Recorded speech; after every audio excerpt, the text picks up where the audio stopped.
We're going. Thieves of health. So I'm going to go through, you're at home, and you're laying in bed, and I'll read two different scenarios. You're at home, you're laying in bed, and someone breaks into your house. So you're at home and you're in bed, and all of a sudden someone's in your room, and you feel their presence in there, and you're like, me and my wife, and there's someone standing there, this isn't right. Or you came home from a weekend, and you walk into your house, and you find that it's completely ransacked, right? Someone's gone through your stuff, someone's taken things from you, so they've stolen stuff from you, your house is a disaster, not the way you left it. How does that make you feel? Either way, give me feelings that you have with that. Violated. Yeah, violated. Violated. You don't feel empowered? Violated. It's horrible. Yeah. Some anger. Yeah, anger, maybe a little resentment. If it was the first scenario, you don't want to be at our house because I'm good with a handgun, and Andrew always has a shotgun next to him, so don't break into our house. I was taught by the woman that teaches all the sheriffs how to shoot, and she says, if anyone breaks in, the only two places you can shoot are kill shots. So that's head and that's chest. And I was like, that's aggressive. She's like, that's what you have to know. And I was like, okay, that's good to know, but so don't break into our house. I'm going to tell you how that's going to go. But you're right. I mean, you don't feel empowered. You don't feel enlightened. You don't feel like, oh, well, I helped that person out. No. You feel violated. You feel distraught. They've ransacked and rummaged through your things. You feel, what are they doing? Are they collecting information on me? Are they going to come back again? Did they get everything they needed? There's all these thoughts that start going through your head. And so when I went through this class tonight and I was trying to figure out what I wanted to tell everybody, and all of our classes are different, right? Sometimes they're about chiropractic, fully, like the philosophy. Sometimes they're about health. Sometimes they're about a little bit more on maybe medical propaganda, maybe a little bit more on conspiracy, maybe a little more on health and philosophy. And when I was sitting down for today, I wanted to do more on health philosophy and where we're at right now and why we're there and why we're so stuck and stagnant kind of in these medical dark ages. And when I started really looking into it, I was like, oh my goodness, they literally are ransacking us and taking information and going through our stuff and make you feel a tiny bit violated. And then when you start learning a different way or a different mindset, now all of a sudden there's a little bit of resentment and I don't want this to be a class that's a part of doom and gloom. I don't want you to feel disempowered. I actually want it to be the complete opposite. I want you to be able to take that information and start thinking about health in a new way and see kind of what goes on behind the curtain and different things that we deal with, Dr. Andrew and I, on a daily basis, but then different things that you guys deal with on a daily basis and how it kind of affects your psyche as well. So just like a thief coming into the house, stealing your things, going through your stuff, taking something that's not theirs, because your health is yours, but when you're unsure what to do and you start turning that over to somebody else, now all of a sudden, when you decide to do what they say, well, now all of a sudden they've stolen something from you because it came from an area of maybe some fear. Maybe, what's going on here? What am I doing? So all of those things start coming into play. So tonight when we look, how did that work? So confused.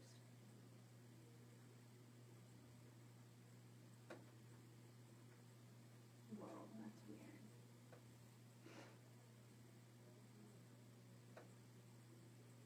Allie, stop it. I heard that. I tested this before she did it.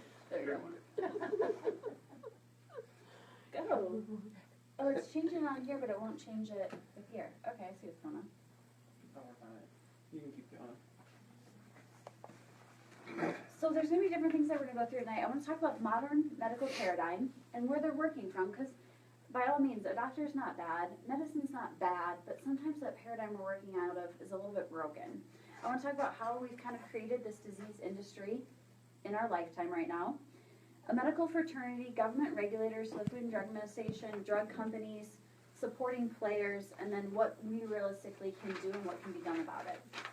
So looking at the modern medical paradigm, as of right now, and they always like to coin Hippocrates as being the father of modern medicine. But what they've done, thank you. Thanks. They're clapping for you. This is- that's why I keep them around.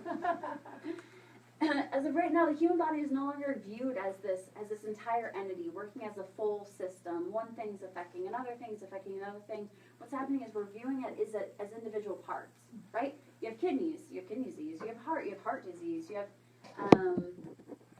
diabetes. Well, the pancreas isn't working the way it's supposed to. All these various things start coming into play, but it's all done in individual pieces. So the idea that they're working out of right now isn't so much Hippocrates, but they're working more out of the Isaac Newton idea, where an outside force has to be applied upon this physical body, and then X happens. So this works really well if you walk outside and you slip and you have a broken arm. Well, perfect. So now the broken arm, you have this. If we just apply this, a cast, we've taken care of the issue. It could also be with surgical repair. If someone was that intruder, that thief that came into my house is now shot with a bullet. Well, perfect. He has this bullet. So now if we go and we remove that entity, we remove that system or that symptom or whatever's in their body, and now we've taken that outside force and we've done this little surgical repair, and now it's whole again, and now it works well again. The hard part is that when you identify the body as individual parts and as various symptoms, instead of looking at the body as a whole as this imbalance, what is the body toxic in? What is the body deficient in? What things aren't talking to each other correctly the way they're supposed to? And when you just look at it as a symptom, the hard part about that is when you eliminate the symptom, they think you've now eliminated the problem. And this is where I'll show you how that disease industry can be created. So I want to look at it in the form of heart disease. So let's say somebody has heart disease, and their heart disease is coming from the idea that they have clogged arteries or hardening arteries. All right? So, and that's the case, when that happens, your blood pressure rises. So in this day and age, you have about 4 different ways you can help lower your blood pressure. You can do it, one, through a diuretic. What a diuretic does is it has you eliminate as much water as possible. And it does that because if you lower the volume of fluid that's pumping through the artery, you've now lowered the amount of force or pressure that's in there. So now you've lowered the blood pressure. The hard part with this one, they have side effects, dizziness, headaches, impotence. So yes, you can do that, but you must know that there are more medications for those symptoms as well. You can do another one. You could do a calcium channel blocker. So a calcium channel blocker, what it does is it actually relaxes and widens the artery. So now you can have the same amount of volume going through, but now the artery has been relaxed and it's widened. So now what that does is it decreases pressure. The hard part about this one is that our side effect is now a 60% increase of heart attack. They know this, so they know that's a side effect of it, but if you want lower blood pressure, this is one of the drugs you get to deal with. If you want to do a beta blocker, I don't know who the genius was that thought up this one. A beta blocker actually weakens the heart, so it won't pump as strongly. So now when a strong heart pumps, yes, you have a lot of volume going through those arteries. But if you have a heart that's pumping weaker, so now not as much volume is going through at a time, yes, you've decreased the amount of pressure that's moving through there. But one of the biggest side effects of a beta blocker is congestive heart failure.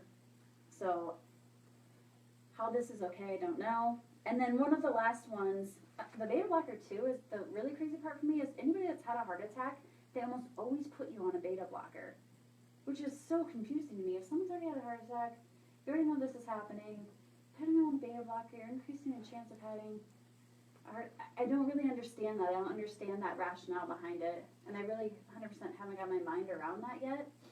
And then you can do a last one. The last one they have is an ACE inhibitor, and then the ACE inhibitor still at this point is kind of the drug of choice.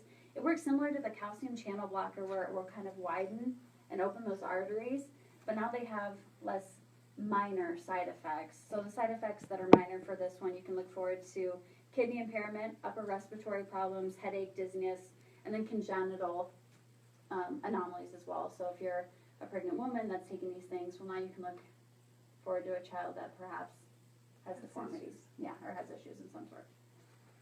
So when you go back to the original problem of the heart or the clogged arteries, what was done for the original problem? Why? Sorry, I'm mad. Why? Why does this happen? So what was done for that original problem? I'm sorry. Nothing. Yeah, you're right. Nothing was done. So a lot of times you have someone with clogged or hardened arteries, and they've been put on medications, and then at some point those medications, yes, they're doing what they're supposed to do, but guess what our next new symptom is for most people? Whatever the side effect is of the drug of choice. Yeah, actually, usually that's a whole different thing. There's a doctor that talks about that. Usually the next new thing is now usually people get chest pain or they'll get chest like congestion where they can't get the breath in as much as they're supposed to, and they're starting to get fluid built up back in the lungs and back in the chest. And so with that, so you get this inevitable chest pain, and the treatment for that, usually a coronary bypass or an angioplasty is done during this time. In 2007, this is a side note, in 2007 there was a study done on angioplasties, and they found that angioplasties did not save lives or prevent heart attacks in non-emergency patients. They found that it only gave a slight or temporary relief of chest pain, and by 5 years there was no difference in symptoms whatsoever. Guess how much money we spent in 2007 on angioplasties? Oh, Billions. yeah, probably billion. Billions. $48 billion. I was gonna say 2 million, but. $2 million. We're gonna take that and we're turning it back to a B. We're $48 billion, and even over that 5-year study, finding that it really did nothing for people in the long run, didn't do anything to save their lives, didn't do anything to improve longevity, and then not only that, now the symptom that they were having before, they still have it again after 5 years. And so you can see how this modern medical paradigm, how what we've done is we've created this disease industry. And the disease industry is based off the idea that if we're only eliminating the symptom, then we're never fully going back to what's happened. So I went through and I wanted to show you how we just treating the symptom, how that's affected this entire industry of our pharmaceutical industry, or how that's affecting the body.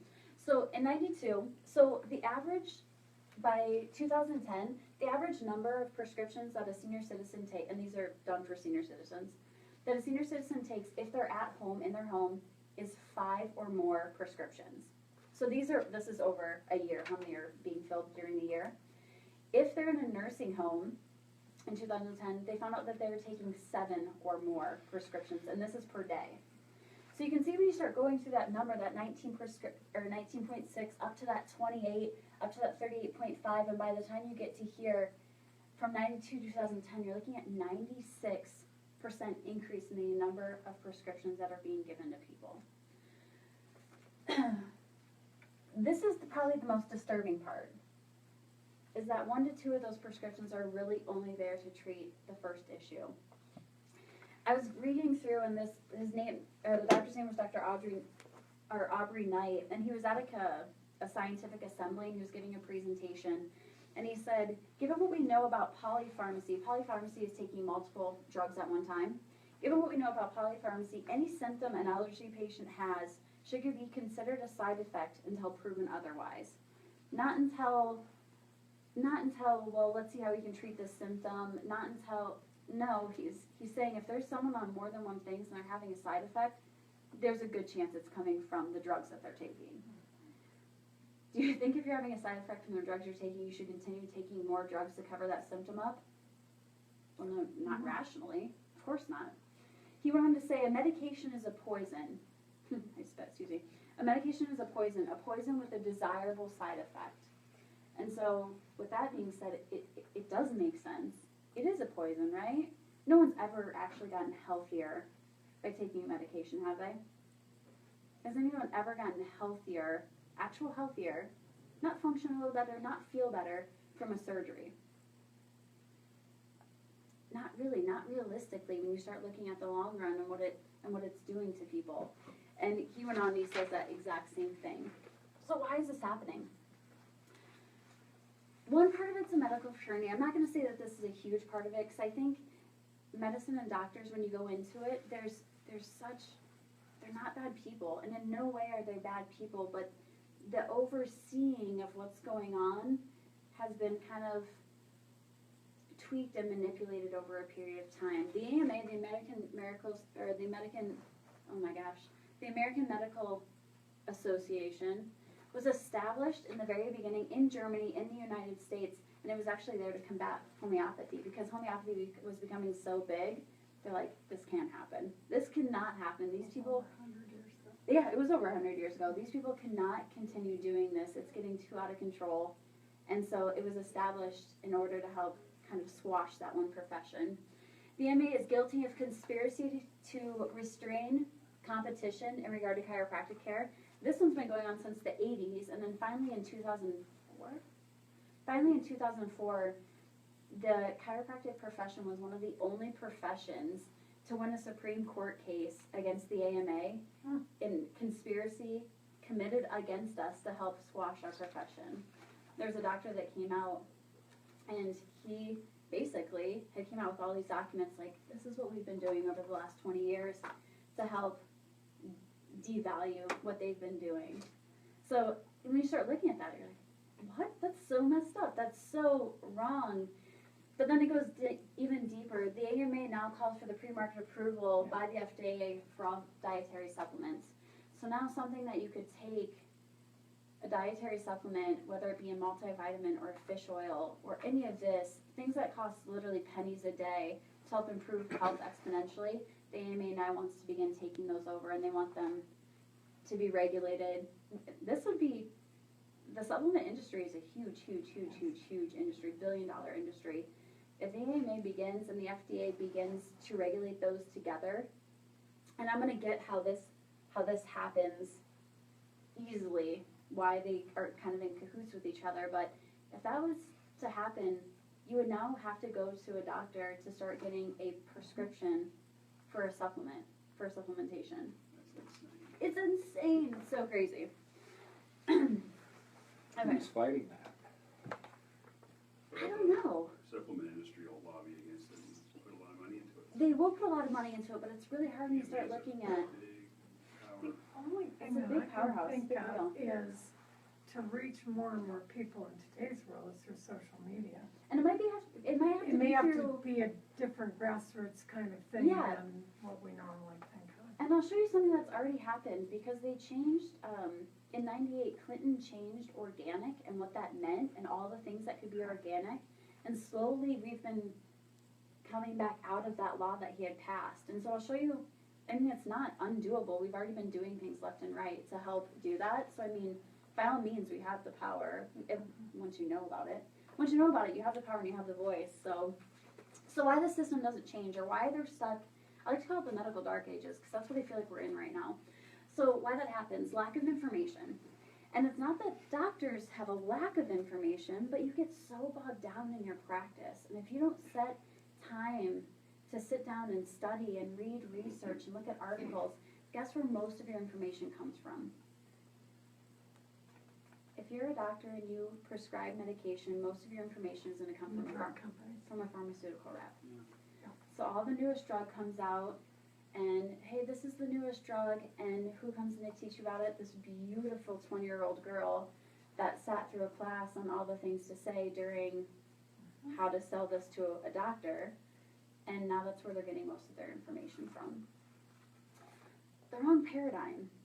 And I don't want to say it's wrong, but if you continue to look at the body as separate pieces and separate entities and not look at it as a whole functioning system. I already told you, if you've ever sat down and you looked through the Merrick chart, and I say the brain talks to the rest of the body talks to the rest of the brain. So if at any point you bring in an outside force, you have to realize how that affects each other, right? If you have a thyroid that's sluggish, that's not functioning the way that it's supposed to, it's slowed down. So the brain sends out a signal, hey, I need you to start making more hormone. I need you to start making more T4. Can you start getting that out? And the thyroid's like, I'm working. I'm doing as much as I can to function the best that I can. And it sends that back up to the brain. The brain says, okay, keep working hard. I need you to keep putting out as much more as possible. Spit out more T4 or more hormone. And this message goes back and forth. So the thyroid's functioning as best it can. But now you go to the doctor and you're like, my thyroid, I don't know. And they check your levels and you're like, oh, well, you have low T4 levels. What should we do? Well, yeah, let's give you some more T4. We'll give you some synthetic hormone to help supplement what the thyroid's supposed to be doing. And so now the brain sends out the signal, hey, I need you to make more. Oh, no, I don't. Never mind. I have plenty of T4. Forget it. And the thyroid says, you do? You have enough of the hormone I was supposed to be making? You just told me how long ago I need to be making more. And so the thyroid's like, all right, well, okay. If this is enough, then fine. So the message goes back up. I've stopped making it because there's enough in the body. Next day, you go and you take more synthetic hormone. Brain sends a signal out to the thyroid, hey, I have plenty. Don't worry about making it. And guess what that thyroid begins to do? Because it's not getting the signals that it needs to make that hormone anymore. Atrophy. You nailed it. It begins to atrophy. It begins to break down. It gets to shrivel down. It begins to not function the way it's supposed to. And usually, it becomes sluggish. And for most people, when they're taking a hormone, and it works for a little while, after a while, they're like, it's not working the way it's supposed to anymore. What do we need to do? Let's up it. Let's take even more than we were before. So by doing that, by not looking at this as a whole system, you begin to trick the body and cover up symptoms when 100% that's not everything that's happening. It could have been a simple iodine deficiency. It could be a simple B12 deficiency. It could be a simple vitamin D deficiency. But are those the questions that we're asking? No. We're not asking, what is this organ deficient in? Or what is this organ toxic in? We're saying, well, we don't have enough T4, let's just give it some T4. That'll take care of the symptom. And it will take care of the symptom, but you better recognize what's going to happen later on. Fear. Fear is definitely one of the reasons why the system never changes. It is. I don't know how else to say it.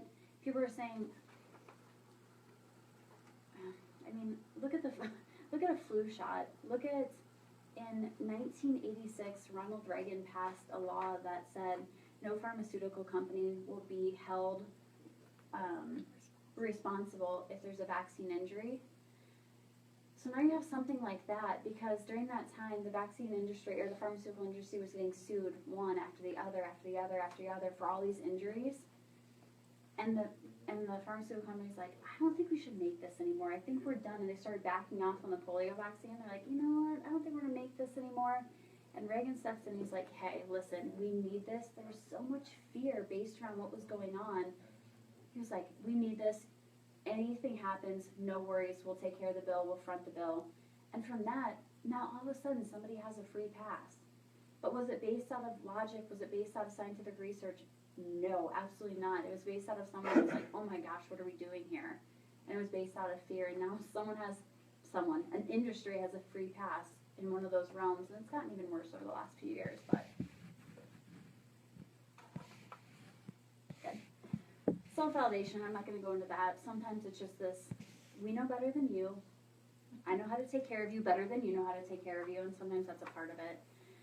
Economic pressure is definitely a part of it. If you walk into a hospital and they have this brand new 4D mammography machine, so now you can see everything in the breast. This is the best way to detect early detection on any type of breast cancer you could possibly have. Guess what our recommendations are for every single woman over the next however many months until that needs to be paid off? Everyone has one. Yeah, you should get a 4D mammogram. That's 100% we should get. 3D, not good enough. Old mammogram's not good enough. Don't even talk about the amount of radiation in it. But this is the best thing. This is what you need. And so you can do that really with any industry. If you have the best cardiac wing, guess what most people see. If you have the best whatever wing, guess what most people see, right? And then patient demand. Patient demand is probably one of the hardest ones, because if you go home and you see 12 to 20 drug commercials in a 2-hour stint, and you see these people and they're happy and they're so excited and they're on antidepressants, it's like, well, that person looks pretty happy. Maybe that's what I should do. And then you go into your doctor and your doctor says, well, maybe we could change a couple things in your diet. Maybe this is affecting you. Maybe we could get out and get you exercising a little bit more. Maybe that's affecting you. And you're like, no, doc, I think I just want what that lady was taking, and I think that'll be a little bit better. And so having that patient demand, having a bird chirp in your ear and going in and telling the doctors, Does that Someone answer is your question? wondering if you recommend mammograms. Or mammograms. I don't recommend mammograms, but I can't give a mammogram, but I would recommend thermography. Thermography is a really nice way. What? Jody DeLand is here in town, and she does thermography, so it's adapting to the air around you, and then she goes and she takes a picture so you can see where hot spots are within the body. So you can do it not only in the breast, but you can do it in other areas too, where you can see where there's areas where maybe more blood's coming in, if there's cancer, if there's anything like that. It's kind of a nice early detection. And it detects better than a mammogram. Mammogram is the equivalent of, Doc, do you remember how much radiation's in a mammogram? It's something like 80, several hundred chest x-rays. yeah, it's something like 80, is it 80 chest x-rays? Several hundred, Is it really? yeah. Yeah, chest x-rays, which is just crazy. And then not only that, you're smashing your breast down, so if there is cancer in it, or there's anything like that in it, any Just fibrosis, squish it further. squish it further, let's make sure it infiltrates as much tissue as possible, and then let's make sure we pump some radiation right into that. So, infrared thermography, if you're wondering what to do. The patient demand is by far one of the biggest issues. I don't know what's going on. Click the top left of the thing that says play slideshow, the box. Now use the clicker. I did a new one. The clicker doesn't work. Okay, I'll do it. You go. Alright. I don't know what's going on. Oh. Just give me that. Just go sit down. I'm just joking. I should just go sit down right now.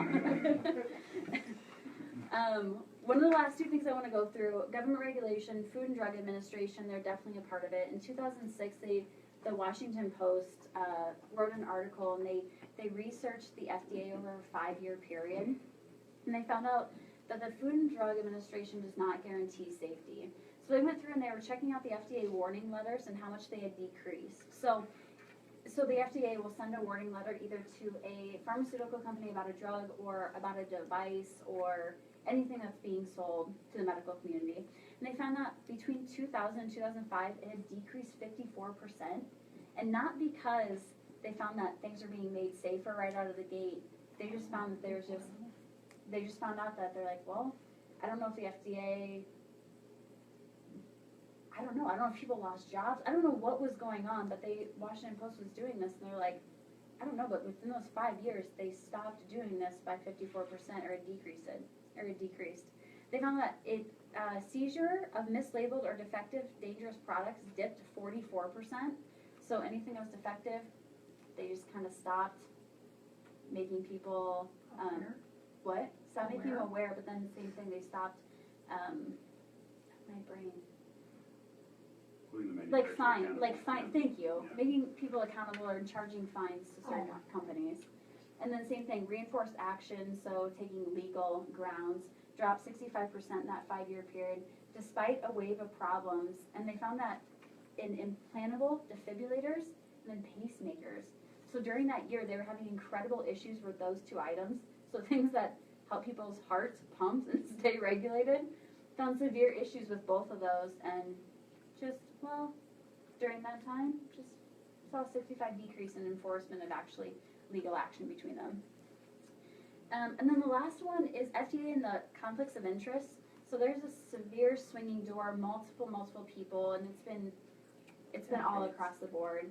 They can either be a part of the pharmaceutical company and then they go into the FDA, or they can hold stock in it and go into the FDA, or vice versa. They'll be working in an FDA, move into the pharmaceutical company, perhaps as a lobbyist, or even that, having financial ties to a company. So when you start having stuff like that, it gets very dirty very fast when each other are scratching their backs. Drug company, money does buy votes, money does buy defense contracts, and money does buy a doctor's treatment choice. And so, and pharmaceutical companies know this, and there's now been some cracking down on being able to give doctors some outlandish gifts, whether it be a car, whether it be reimbursement for every drug that they're given, or whether it be Sunshine Act. Yeah, it's the Sunshine Act. Yeah, because they're giving vacations and You cruises. can't even take in branded pens anymore.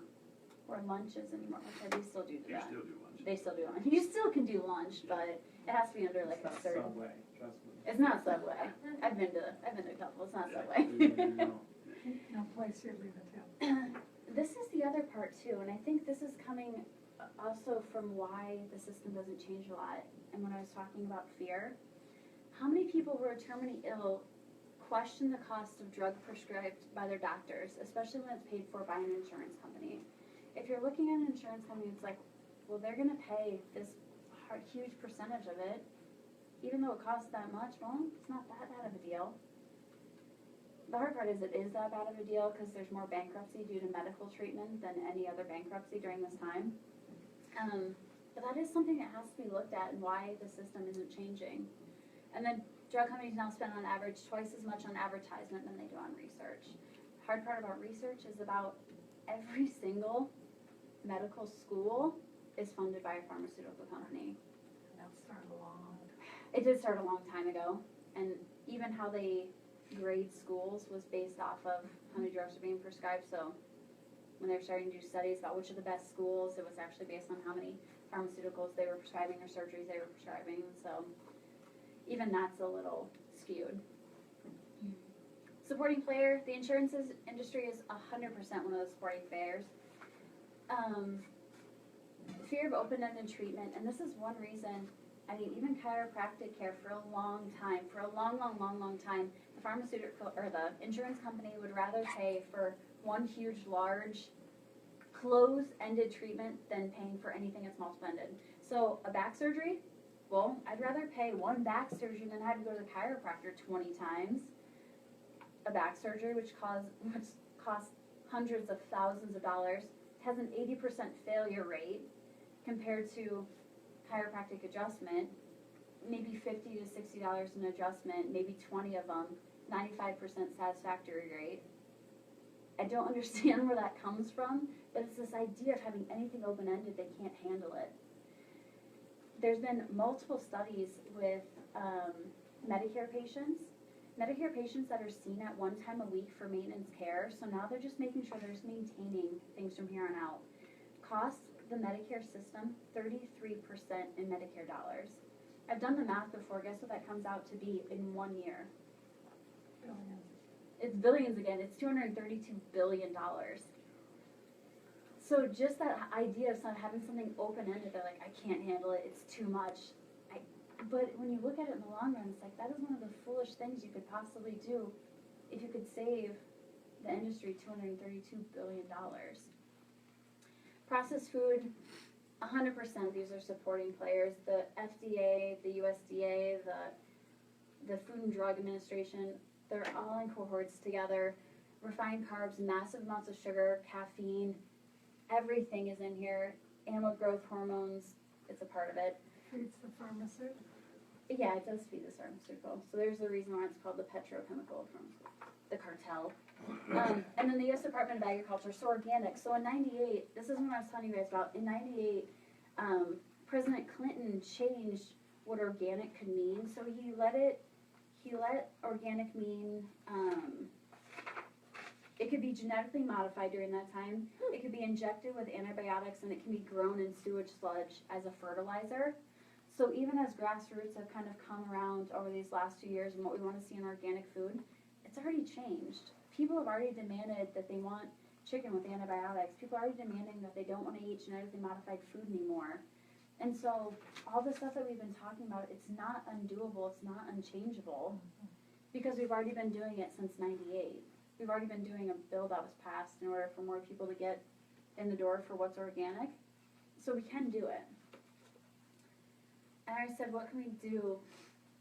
I told you guys tonight that I didn't want this to be based out of fear or doom and gloom. I didn't want that thief to come in during the night and ransack everything and then make you feel like a victim. Because that's not what it's about. I want you guys to be like us. I want that thief to come in and then I'm holding him at gunpoint, Andrew's holding him at gunpoint. Just joking, I don't want that. But it's one of those things where right?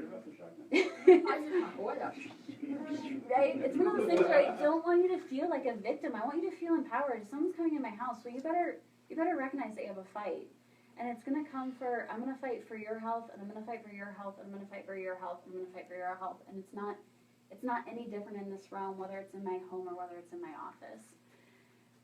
So we have to take back control of our health. It is yours, but as soon as you hand it to somebody else, you do become a victim. And when you become a victim, it's very, very difficult to get that empowerment back and that enlightenment back.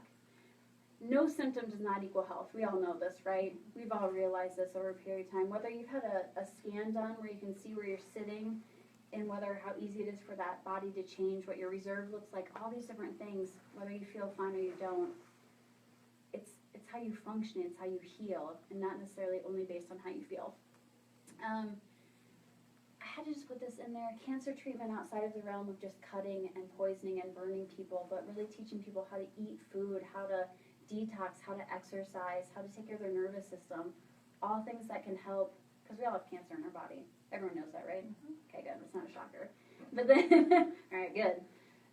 But then with some people, the body taking over and expressing it compared to others and why they don't, and teaching people that. Demanding fairness between medical powers, because right now it isn't 100% fair. They demand one thing from us. Guess how many surgeries have been double-blind surgeries? So they always say randomized controlled double-blind study is the study you have to do. They always demand it from chiropractic, which is really hard because you do stuff by hand.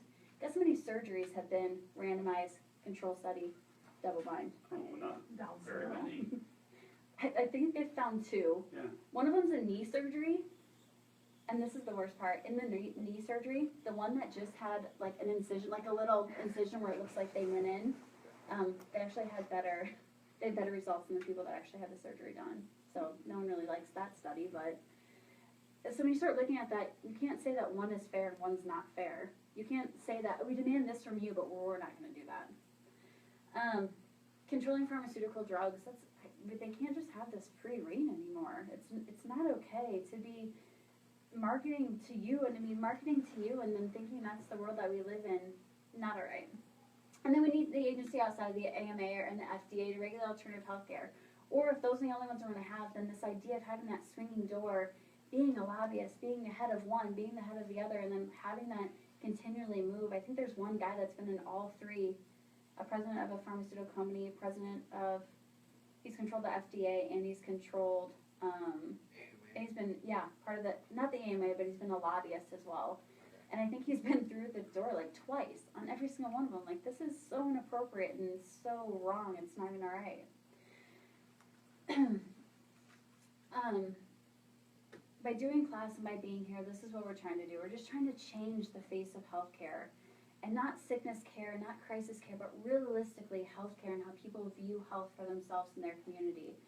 So again, anytime you come to a class, bring somebody with you. Bring a friend, bring a wife, bring whoever it may be, right? It's huge because then you guys get to go home and you guys both get to have dialogue with each other.